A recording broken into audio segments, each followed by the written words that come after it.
Heboh aksi jahil sejumlah pendaki di Sulawesi Utara. Mereka melaporkan kepada Basarnas Manado bahwa salah satu temannya mengalami hipotermia di Gunung Klabat, Kabupaten Minahasa Utara, Sulawesi Utara. Namun usut punya usut, rupanya semua itu hanya prank. Para pendaki tersebut menyampaikan informasi bohong. Tujuannya untuk konten semata. Peristiwa tersebut terjadi pada Sabtu, 25 Januari 2025, lalu. Informasi tersebut direspon cepat oleh tim SAR gabungan dengan bergerak ke lokasi. Tim SAR harus melakukan perjalanan semalaman hingga tiba di pos 5 Gunung Klabat untuk mengamankan korban. Setelah semua penanganan selesai dilakukan, Basarnas Manado tiba-tiba mendapat informasi bahwa peristiwa tersebut hanya sebuah settingan untuk dibuat konten video. Sejumlah pendaki yang awalnya mengaku korban mengunggah video tersebut di media sosial. Atas kejadian tersebut, Basarnas Manado langsung berkoordinasi dengan pihak kepolisian untuk memanggil para pendaki tersebut. Humas Basarnas Manado, Nuryadin Gumelang, membenarkan laporan palsu tersebut. Ia benar hal itu. Para pendaki sudah membuat surat pernyataan klarifikasi bahwasannya mereka mengakui kesalahan atas perilaku yang dilakukan. Jelasnya, Kamis, 30 Januari 2025.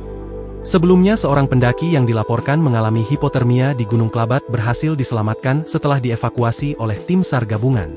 Korban bernama Larry Sunday, 25, warga Desa Kaasar, Kecamatan Kauditan, Kabupaten Minut. Awalnya, Larry Sunday bersama dua temannya memulai pendakian Gunung Klabat.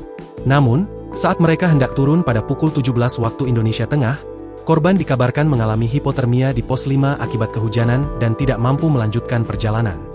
Salah satu temannya berusaha turun menuju pos 4 untuk mencari sinyal. Namun karena cuaca buruk, hujan dan berangin, tidak ada sinyal. Rekan korban kemudian turun gunung dan melaporkan kejadian tersebut ke KPP Manado untuk meminta bantuan tim SAR. Tim rescue KPP Manado pun segera merespon laporan tersebut. Pukul 20.25 waktu Indonesia Tengah, tim SAR bergerak menuju lokasi kejadian untuk melakukan evakuasi. Setelah melakukan perjalanan semalaman, pada pukul 4.20 waktu Indonesia Tengah tim berhasil menemukan korban di pos 5. Tim SAR segera melakukan asesmen dan memastikan kondisi korban. Proses evakuasi berlangsung hingga pukul 12.15 waktu Indonesia Tengah pada 28 Januari 2025. Korban berhasil dibawa turun dengan selamat dan langsung diserahkan kepada pihak keluarga dalam keadaan baik. Sayangnya, semua peristiwa tersebut ternyata hanyalah prank demi membuat konten.